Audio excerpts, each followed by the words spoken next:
Less মেরেছে যারা 16 থেকে 22 পর্যন্ত, সম্ভবত 8 পর্যন্ত এটি ঘুরেছে, তো সব কাজের দায়িত্ব জজ বাবুকে দিয়েছে। তো আগামী দিনে আমরাও চাইবো, অফিসও বলছে, অফিসে বিরক্ত হয়ে যাচ্ছে কিভাবে কাজ হচ্ছে, কারণ ইঞ্জিনিয়াররা তো বিপদে পড়ে যাচ্ছে, তারা এস্টিমেট করছে, সেই এস্টিমেটের উপর যদি এত% লেস করে কিভাবে কাজ হতে পারে? 2-4%, 5% যদি লেস হয় সেটা ঠিক আছে। তো সুতরাং আপনাদেরকে বলবো, আপনারা সমস্ত ভেদাভেদ ভুলে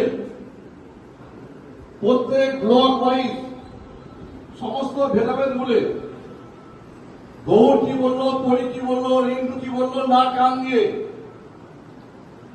আমরা আপনাদের পূর্ণ সহযোগিতা করব।